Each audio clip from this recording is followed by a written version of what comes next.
Hi everyone, my name is Jeanette and as our Master of Ceremony said, I'm with the New York City Mayor's Office of Operations. I'm really excited to be a part of this panel itself and to be your moderator. We're going to be talking today a little bit about the advances that the Bloomberg administration and our agencies have had in social media. It's a very exciting time to be a part of the Bloomberg administration. We're doing some very interesting things, trying to innovate the way in which we interact with the public from a civic engagement standpoint and have a smarter, more connected city.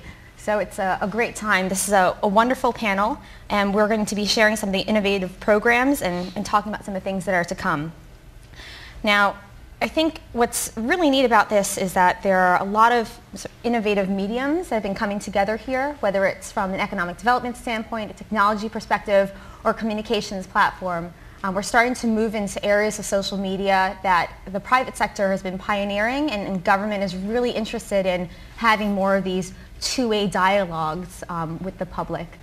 So, with no further ado, I'm going to pass off to Rachel. She'll talk a little bit about some of her objectives as Chief Digital Officer for the city. Great. Thank you, Jeanette, and thank you everyone for being here so early on a Friday morning. And hope that we will hear from you at the end of this panel about your questions and that you'll be thinking of those during the panel. So as Jeanette said, prior to this, I was an entrepreneur and a consultant. And what I'm doing in the new Chief Digital Officer role is focusing on everything that's digital that sits between the government and New Yorkers. And there are many components to that, and that can include looking at things like the user experience of NYC.gov, 311 Online, and also third-party social media platforms like Twitter and Facebook. And the way that this is going to first take form is in the first 90 days, we're creating this report that's going to look at, first, how are we serving New Yorkers? How do they feel they're being served? And also, what's already happening within the agencies? There's an enormous amount of activity that's happening within New York City agencies. How can we make sure the public is aware of it, is taking advantage of it, is engaging with it? And also, in that respect, how can we make sure that all the agencies are communicating with each other, that they're all aligned and coordinating so that when there is a social media campaign or there is a public service announcement that they're trying to promote, they can all be helping each other and they can all help each other build on their successes. Another important piece to that is training and best practices and setting goals and seeing how we line up with those. And in government, of course, it's a unique challenge. So all of our lives are being transformed by social media, the way we socialize, the way that we get information, the way that we share information, and there are a unique set of challenges associated with this in government. So we're looking at that.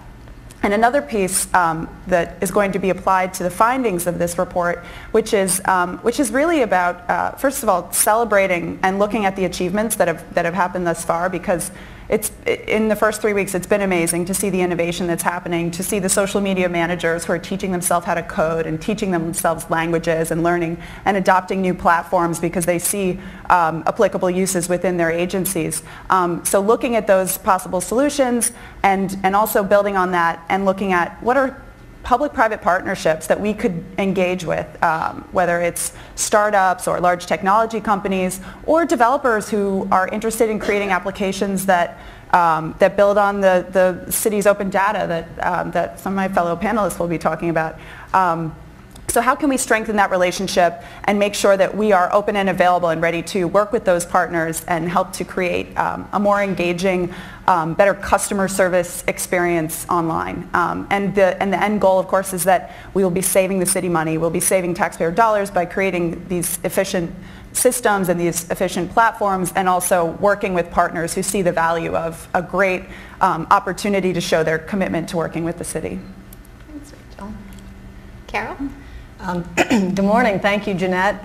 We're really happy to be here. And I wish you had been here for 3 years. That would have been nice. But welcome. We're thrilled to have you. I am Carole Post. I'm the Commissioner for the Department of Information Technology and Telecommunications. And as such, our agency, we refer to it as DoITT.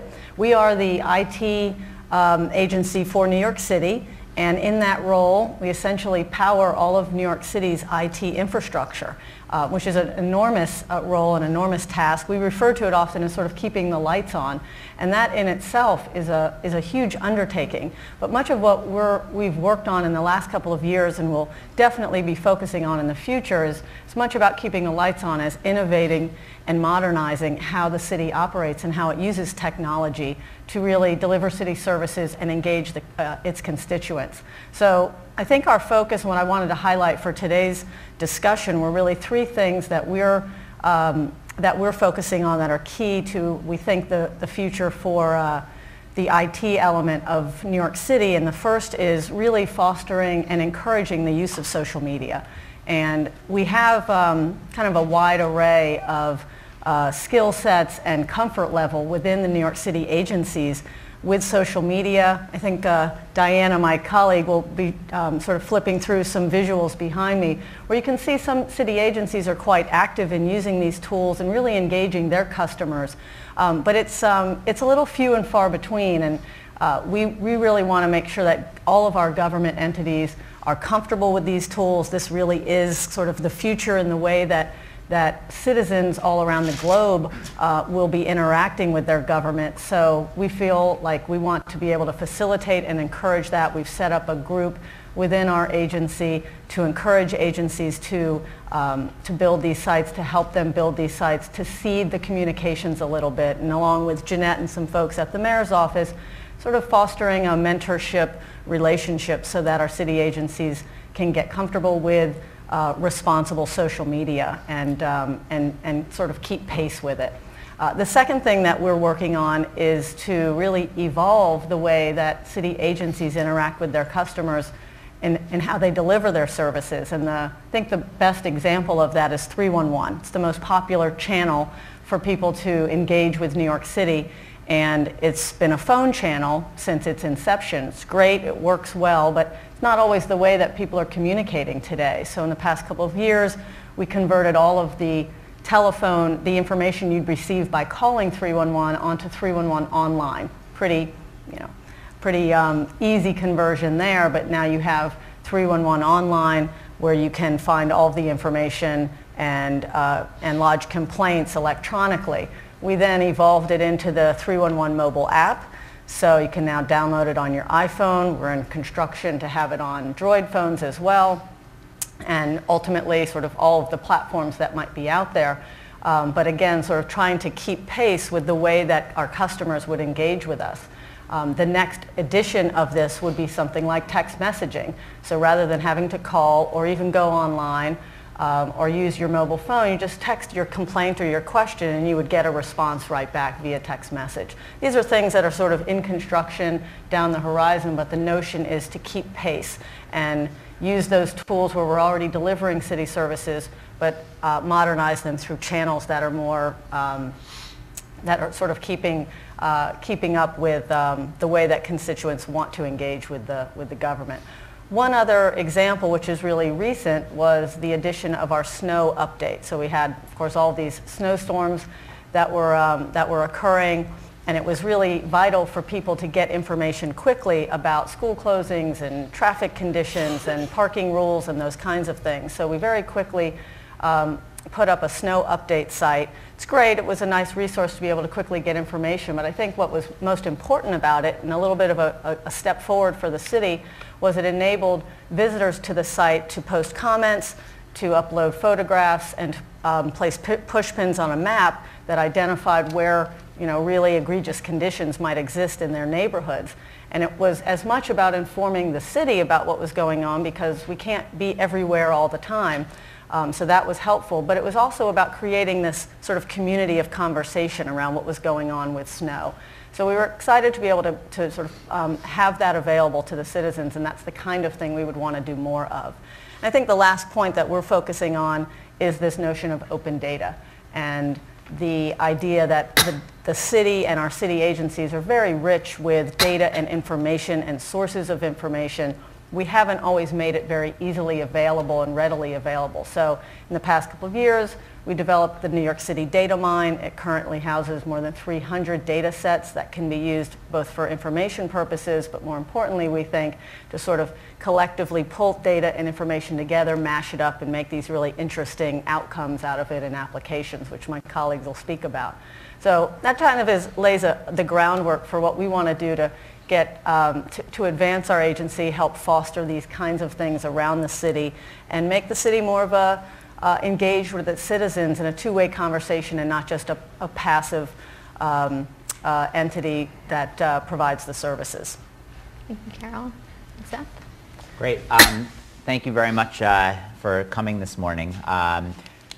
I don't think anyone would invite me on a panel like this to teach you about social media or technology. Although I did check in this morning on Facebook, and my sister posted an adorable video of my niece. So if any of you want entertainment, you should look for that. But what I wanted to talk to you about today is what we at the New York City Economic Development Corporation are doing to try to promote the social media and technology sectors in New York City. And to put that in a little bit of context, I wanted to just take 30 seconds to talk to you about where we are economically in New York. This has obviously been a difficult couple of years for New York, as it has been for the entire country. But what's interesting, and what I think many people don't realize, is that actually New York City has outperformed the economy of the nation as a whole. If you look from December 2007 to the most current period, you'll see that the nation as a whole lost about 6.6% of all private sector jobs. And the equivalent number here in New York is about 2.8%. And we're also growing at a rate that's almost twice as fast in terms of job creation as the rest of the nation. And so the question is, why is that? And I think one of the reasons is because of the phenomenal growth in the technology sector here in the city. And there are three causes of that, in my opinion. One is that the, I guess, silver lining in the otherwise gray clouds of the downturn is that a lot of really talented people who were employed at large corporations found themselves without jobs and needed to figure out something new to do. And I think what we're seeing is that a lot of those people are gravitating towards startup businesses or are starting their own companies. And so that's having an energizing effect on the technology sector. I think the second thing that's happening is that the trend in technology is moving from pure technology plays to applications. And I think the application side of the technology spectrum really plays to the strengths of New York. You look at the experience and the talent that we have here in media, in marketing, and advertising, et cetera. This really is a New York moment, I think. And then the third, I hope, is to at least a small extent, the efforts that we in city government are undertaking in conjunction with our private sector partners and also with the academic sector to try to promote and enhance the activity that seems to be happening. And so what are those activities that we're undertaking?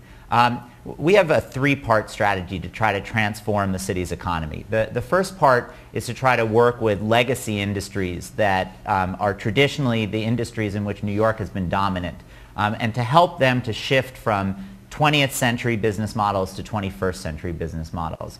And an example of that is work that we undertook that we call our Media 2020 initiative, where we worked with the media industry to try to gauge where we thought in 10 years the media industry would be, and to figure out how we can help New York City's companies make that transition.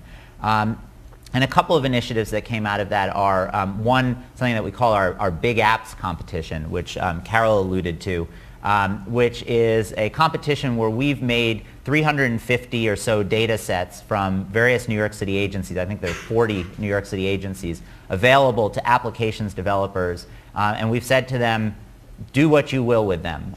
Make these accessible to the people of the city.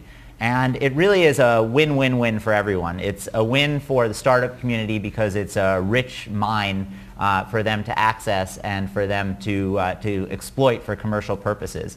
It's a win for the city because we have all these great applications developed that we don't necessarily have sufficient manpower or time to create ourselves.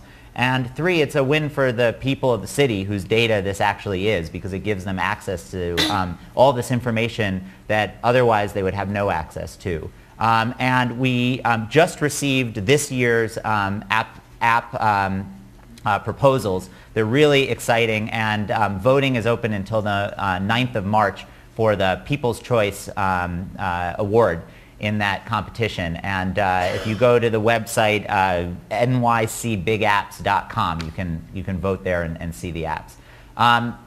We're also launching the first civically sponsored media lab in the country, where we've partnered with NYU and Columbia with the goal of trying to identify trends in the media and technology sector, and more importantly, to create a clearinghouse for all of the incredible research and development that's happening inside our universities that for too long our corporations and entrepreneurs have not been able to access. And that's really exciting, and I expect that you'll hear a lot about that in the coming couple of years. The second focus that we have is to try to attract new industries in which New York City has competitive advantages, but for one reason or another we've just hit below our weight. And I think the best example of an initiative geared towards this goal is something that doesn't sound that interesting. It's called a Request for Expressions of Interest that we issued in December, but it actually is very exciting. And what this Request for Expressions of Interest is it's really a challenge to the top engineering and applied sciences universities in the world.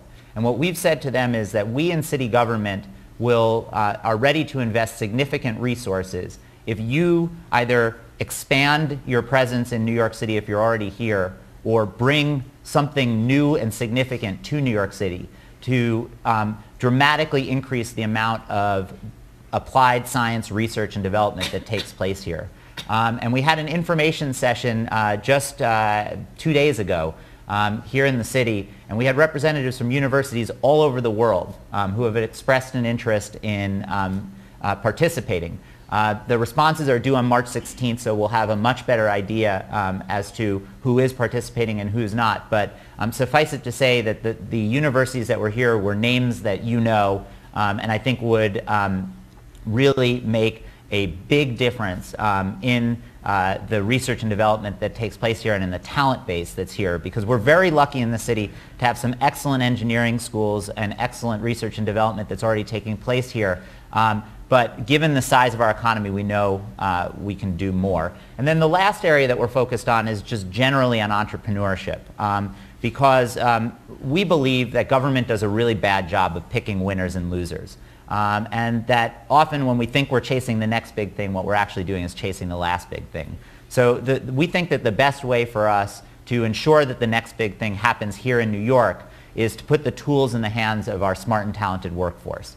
And so what we've been doing is working on training programs to try to help people who have never been entrepreneurs learn what you need in order to start a new business, to help them access federal and other research funds, to help them navigate the procurement process here in the city. We've had thousands of people go through our programs. We're expecting thousands more. We're also working to provide low-cost space. We've launched a series of 8 incubators, a network of 8 incubators with partners like NYU Poly and other partners across the city. We've had enormous success with these at our first incubator, which is on Varick Street. In just 18 months, the companies in that incubator have attracted over $20 million in venture capital funding. And then finally, we also are working to get capital, especially seed stage capital, which based on our discussions with the startup community is more difficult to access here in New York than in places like Silicon Valley and Boston. And to that end, we put up about $3 million in city capital, and we challenged the private sector to match that for investments here in New York. We thought we were going to end up with a pot of about $9 million. We ended up with a pot of $22 million.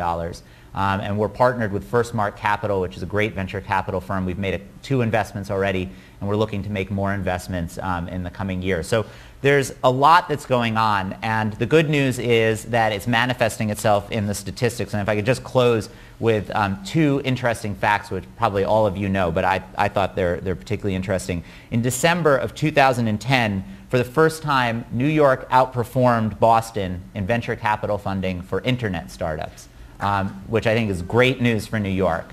And even more significantly, the statistics that were released for the 4th quarter of 2010 showed that for the first time in the 5 quarters from 4th quarter 2009 through 4th quarter of 2010, New York actually surpassed Boston in all technology venture capital funding, both the number of deals and the volume of deals. So the future, we think, is here in New York. There's a lot more that we need to do. There's a lot more that we can do.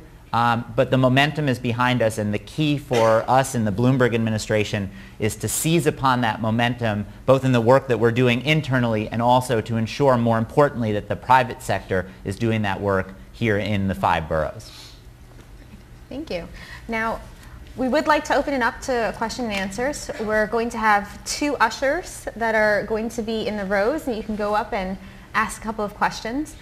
But before we get started, I just want to start off the conversation between the 3 of us here, the 3 of you here.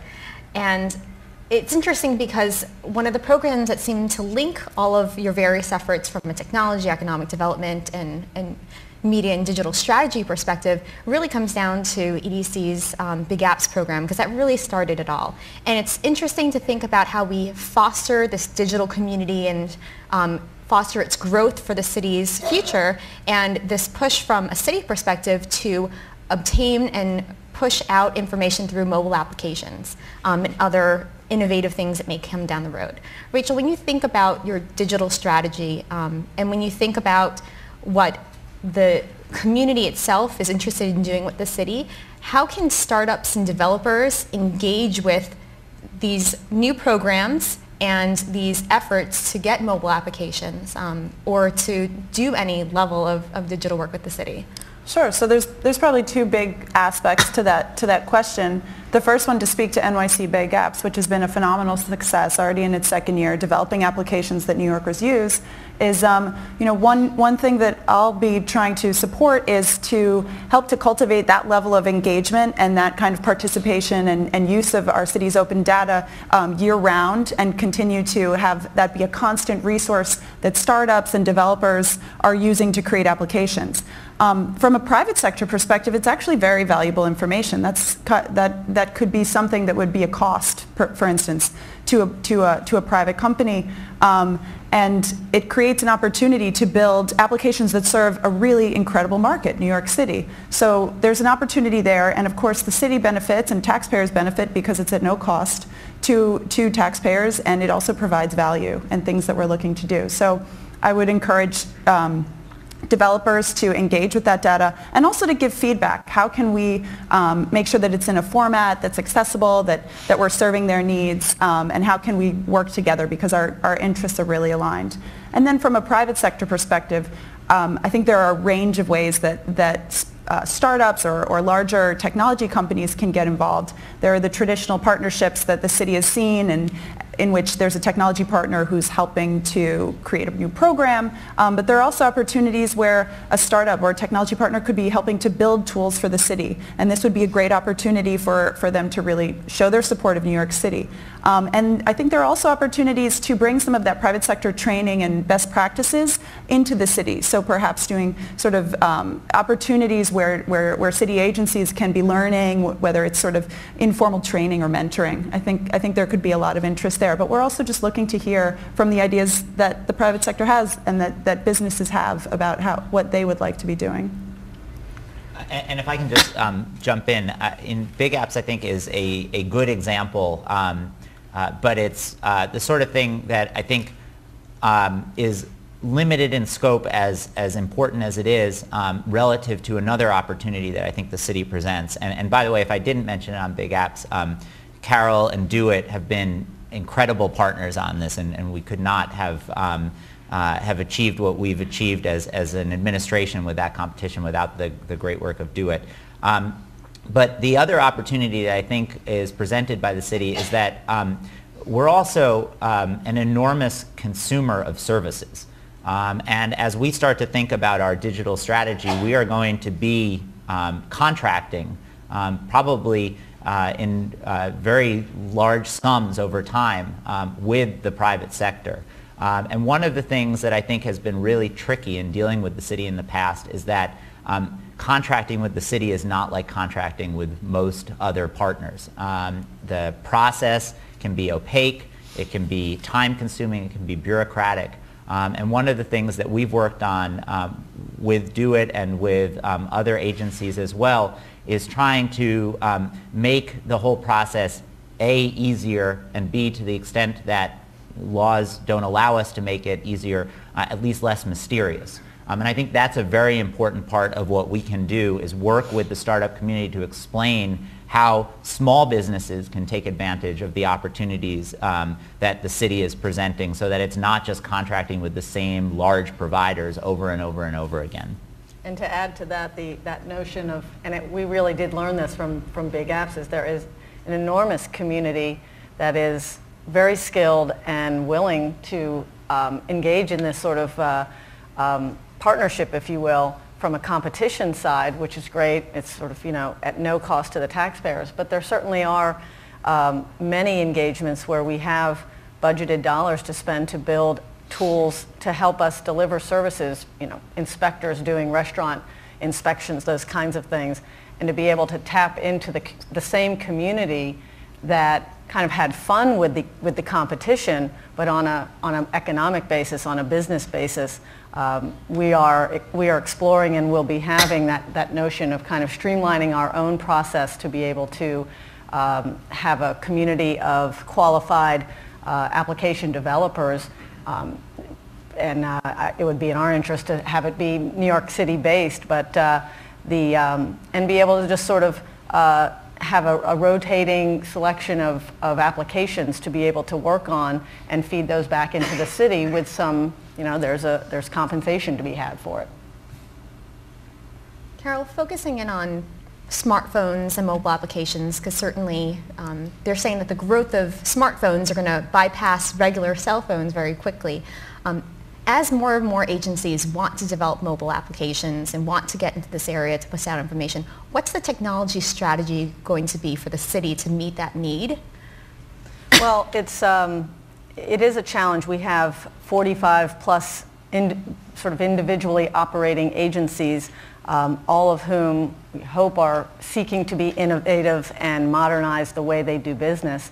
And as such, they explore the use of smart technology, smartphones, applications of this nature. And so as the sort of the governing body for IT, we want to be able to set up and establish enterprise and architecture standards that will support things across the board. So we are developing a MIP that will be able to sort of be a standard for agencies to tap into, so that we're not repeating and reinventing the wheel each time, and kind of streamline this process. It similarly would be a guidance and a tool for tapping into outside architects and app developers to be able to have sort of a balance of standards to that applications can be built to, so that they can be used across platforms, platform agnostic, so that we're not, like right now our 311 mobile app is on iPhone only. That's very limiting, and it's not the ideal situation, so we need to be able to really broaden that platform. And similarly, I'll sort of give one plug out for Apple, that we have explored. We have a partnership with Apple. We like to say they're Apple, we're the Big Apple. Of course, we should have a partnership of some sort.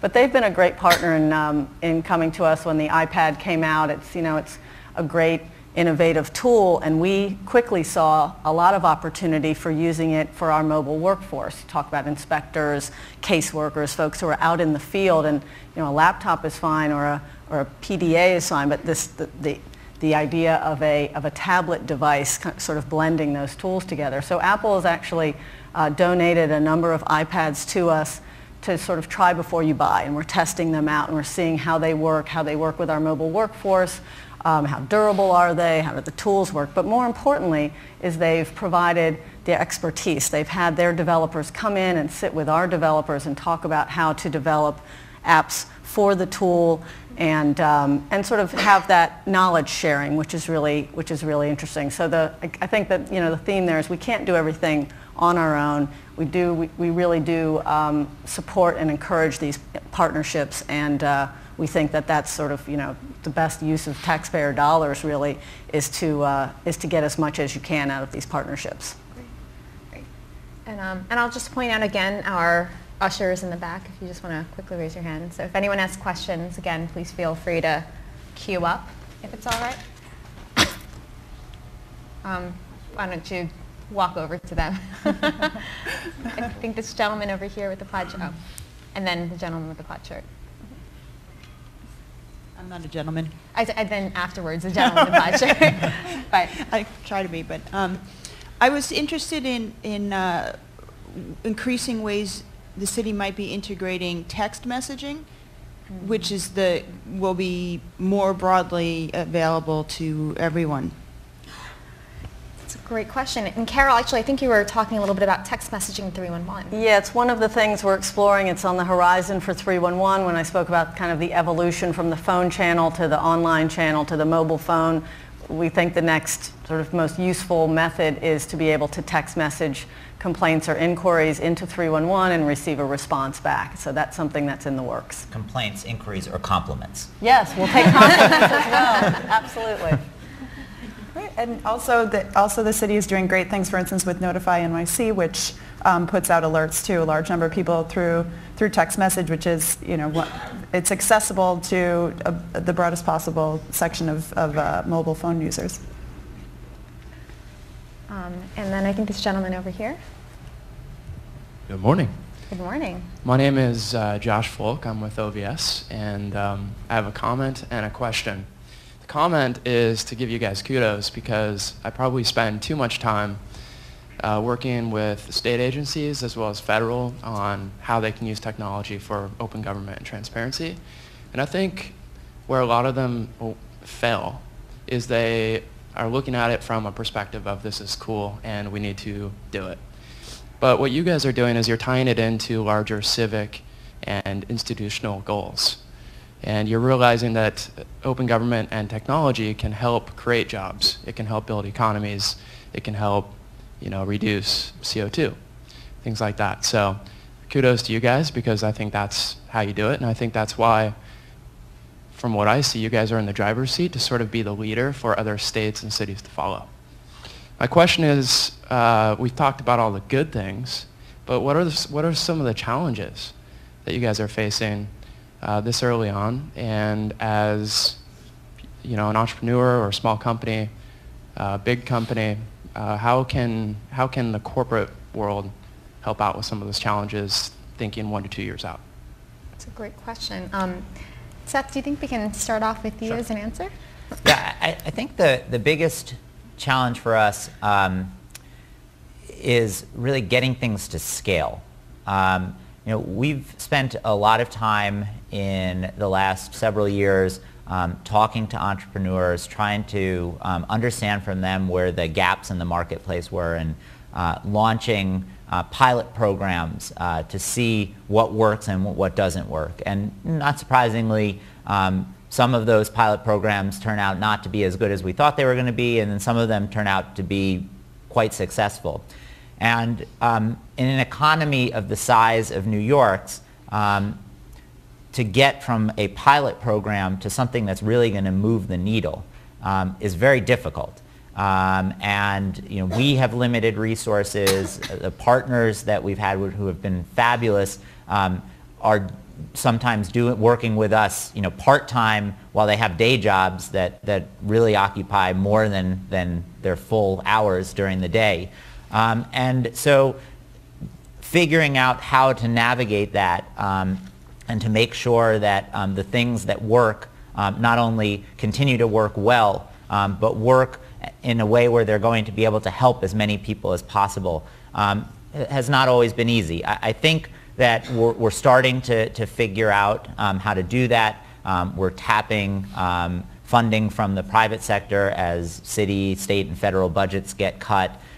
We're figuring out how to leverage amounts of money that we put forward to get considerably more from other sources. And we're just getting more efficient because I think we're understanding the marketplace better and better. But in an ideal world, I would be able to snap my fingers, and if the incubators are working really well, we wouldn't go from 1 to 8 in the course of 18 months. We'd go from 1 to 80 in the course of 18 months. But that's not realistic, and so we do the best that we can, and I think that we've done a very good job, but I also know that there's more that we could do. I would, on the challenge front, I think one of the constant challenge that we face in trying to be innovative and cutting edge is balancing where innovation is taking you against what your responsibilities and obligations as a government entity are. And particularly, we'll use the DataMine as an example. It's, we're very much about open government. The Bloomberg administration has been espousing this since Mayor Bloomberg came into office. This data belongs to the public. It is your data. We want to make it easily accessible. But we have an obligation as a steward to protect data that's not for the public's consumption. There's a lot of confidential, safety-related information, personal data that is really quite, there's quite a fine line between balancing what's out there and should be out there against what cannot be out there. And so we walk that every day. And rightfully, we have whole armies of people behind us who are there to sort of protect the public interest. So I think our tension is always wanting to sort of push ahead and be more open and be more innovative with those who are saying, have you thought of this? Did you consider that? The lawyers have this. No offense. I used to be a lawyer also, but and that's a good balance. It's a good tension.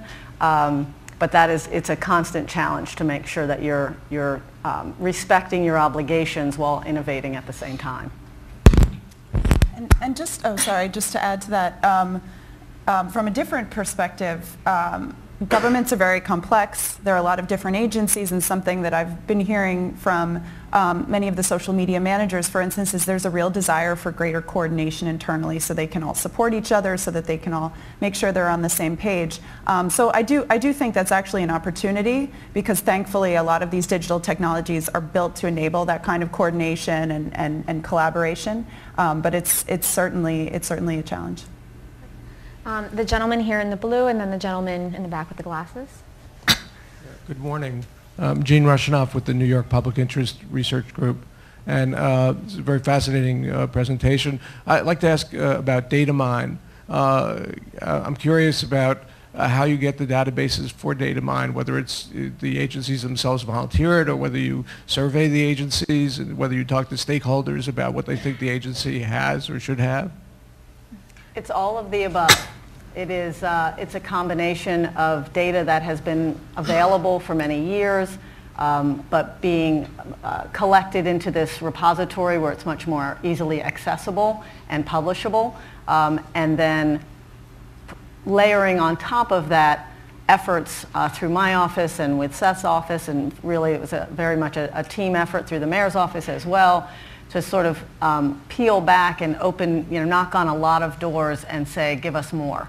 And that effort's been underway for a few years, and it will continue. So we'll continuously sort of keep adding to that data mine, but it's a little bit of that tension as well, which is this data is readily available, but what about that data? That could be as well. Let's pull that and add it to the data mine as well. So it's a little bit of both. Some of it's volunteered and some of it is requested and then synthesized with the master plan. And the data that have been available has been growing, at least over 2 years, exponentially. Last year, which was the first Big Apps competition, I think we had literally half as many data sets available as we do this year. And so our hope is that as agencies begin to see the advantages of making these data available, as we get better at knowing which questions to ask and whom to go to at the various agencies will be able to continue to increase that. And I think that's really a key point. It's a comfort level. It's a comfort level, and it's also a response to, well, why? Who's going to use this? This seems sort of mundane information, and yet what Big Apps round one showed us was that some of the most mundane data could be mashed up into really interesting, useful ways, and that certainly resonates with the agencies who said, oh, I had never thought of that. Well, that's kind of exactly the point. So yeah, there's a comfort level to that. My favorite story with that is that the Parks Department does a census of trees every year.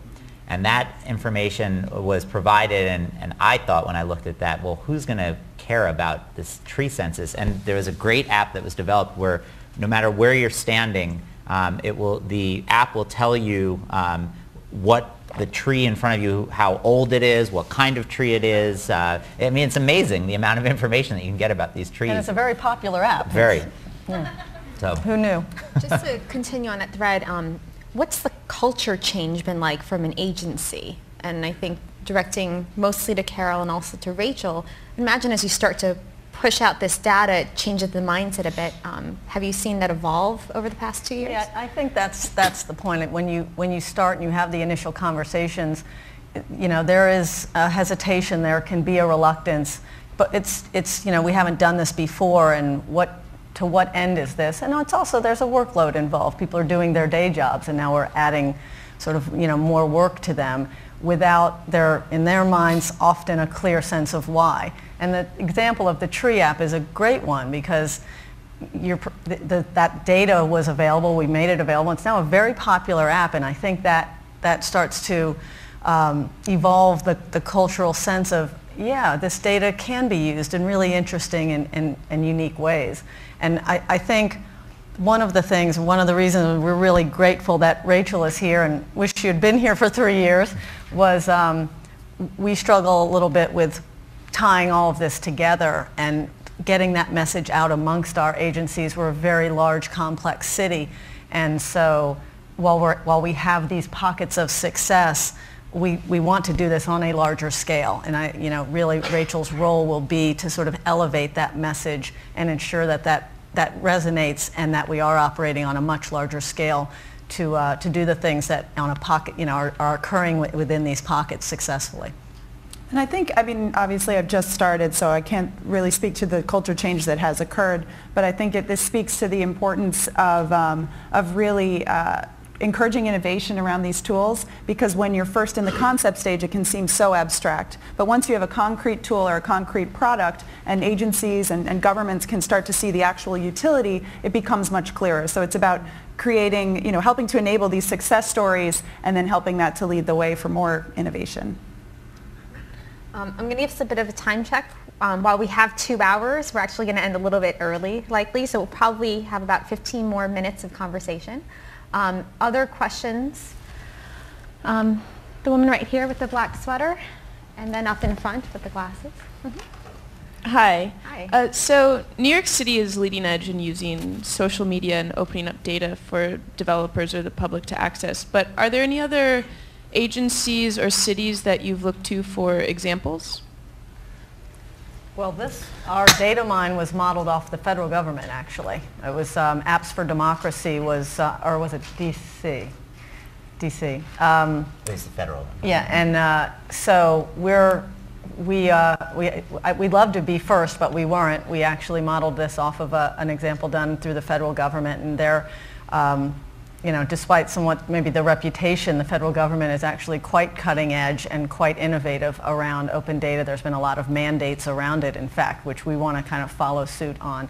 And City of San Francisco is also very innovative and thoughtful about these things, and we've spent a lot of time, myself with my colleagues there, about what they're doing, and similarly sort of the cultural change within those government entities. But you're seeing this in a lot of areas, and we're all, sort of all maturing through it together and learning from each other's experiences. And one question up here in front.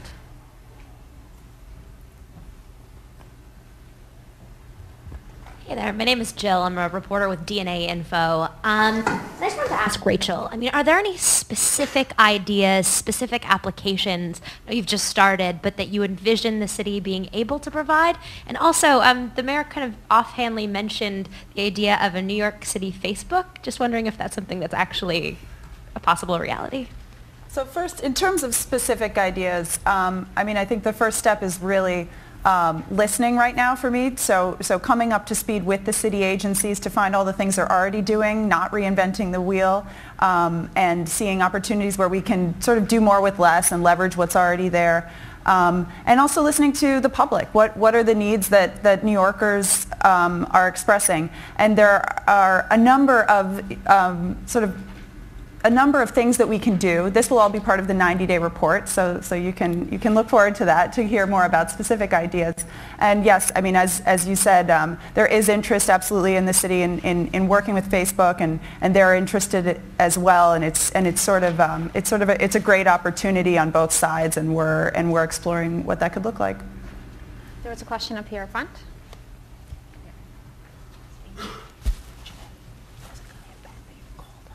Thank you. Thank you. John German. I put people and projects together at the United Nations. I'm thinking about, as you were talking, the snow emergency one and the trees one triggered some thoughts. One of them was disaster as a teachable moment. That you can get a lot of useful things out of disaster. We get a lot of long-term recovery stuff that should have been done in the first place, done as long-term recovery after a disaster, where it should have been done without having to have the disaster, but the disaster is often a springboard that can be used for that. Haiti is a good example of citizen reporting. So I'm wondering about citizen reporting. We do a lot of work with the Office of Emergency Management and the VOAD, the Voluntary Organizations Active in Disaster.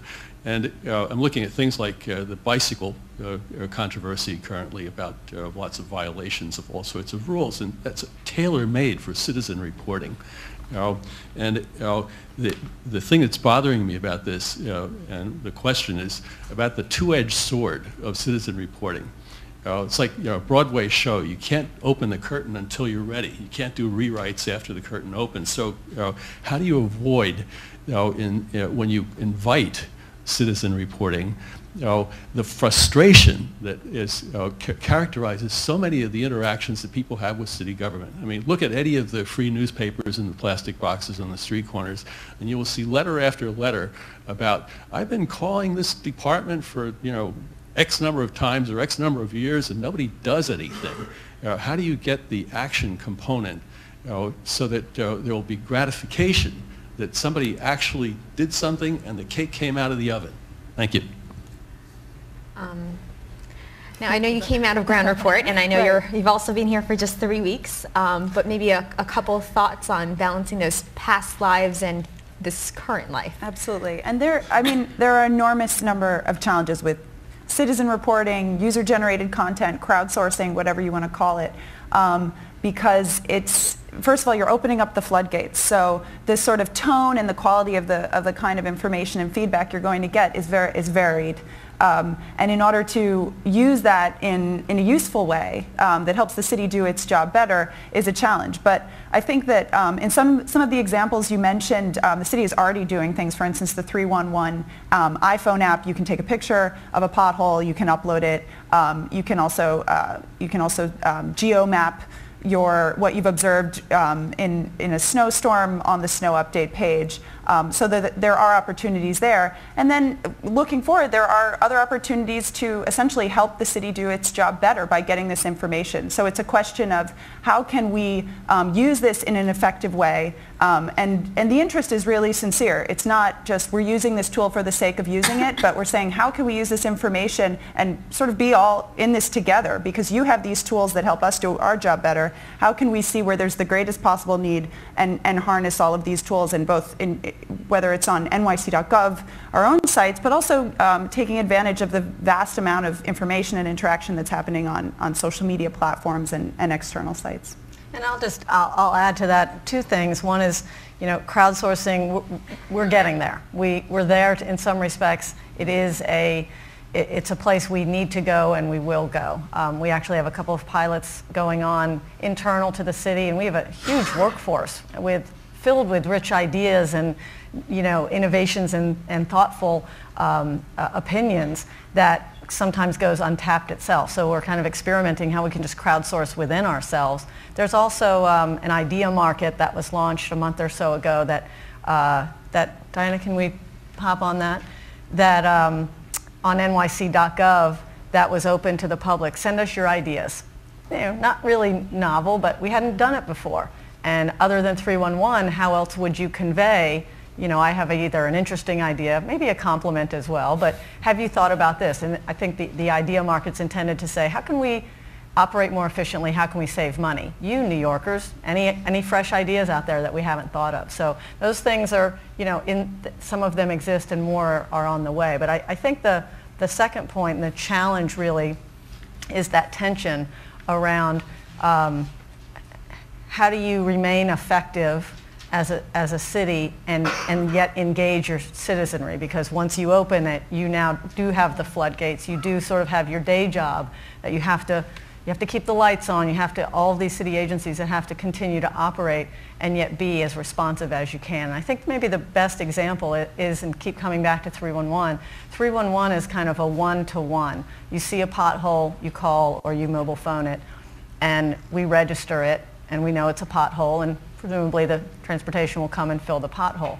Is there a value, though, when the second person calls or makes the observation to, does the dot on the map, does it get larger? Is the notion of, we've heard about that pothole 100 times versus we only need to know about it once because we can only fix it once. And this is a kind of an internal struggle of, is there a value to sort of letting the conversation become larger? There probably is, but how does it correlate to continuing to operate efficiently?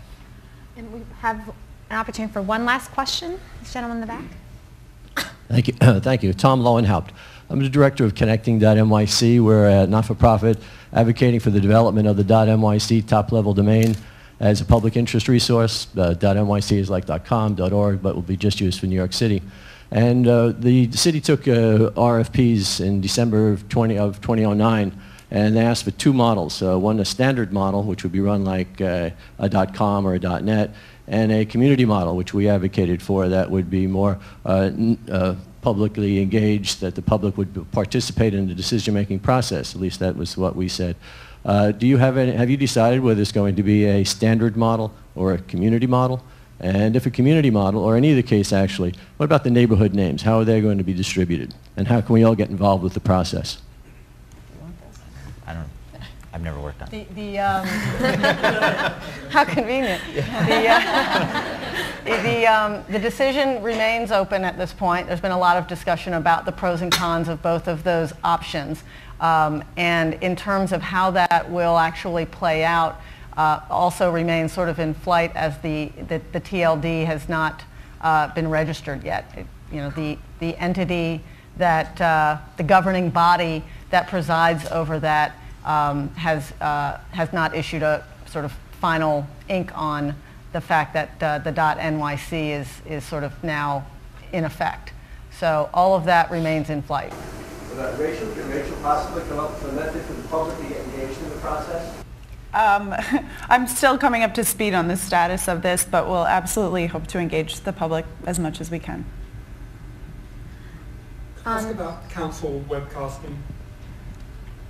I think we'll be trying to wrap up. But if you're you want asking about the city council, or just generally webcasting? I mean, I think, and Carole, you can answer this more, but I think that we're trying to increase the amount of webcasting that we're doing to take open meetings, which sometimes are held at inconvenient times or are difficult to get to, and to make them more open and more accessible to people. I know that we're doing it at EDC with our meetings of the Industrial Development Agency and another agency that we help to staff called the Capital Resources Corporation, and it's certainly something that I think everyone believes that we should be doing more of. Yeah, it's definitely on the agenda, streaming, webcasting. Right now, City Council is in temporary quarters while their chambers are being renovated, and part of that renovation will include much more upgrades and modernization to be able to facilitate these kinds of things. You also stream their stated meetings live, which is a new development. Just in case we 6 months ago started streaming all of their stated meetings and are in the process of, as Carole said. So we're going to wrap up. Some of the panelists may be here for a little bit longer for some quick questions. I know some folks also have to get going. But this is an incredible opportunity and a very interesting intersection for the government as we start to map this digital strategy together, as we think about fostering the digital community in the city of New York. So excited to share this with you. We know this will be a continuing conversation. And if you have any questions, feel free to reach out to us. And otherwise, have a wonderful weekend and a wonderful day. Thank you. And thank you to our panelists.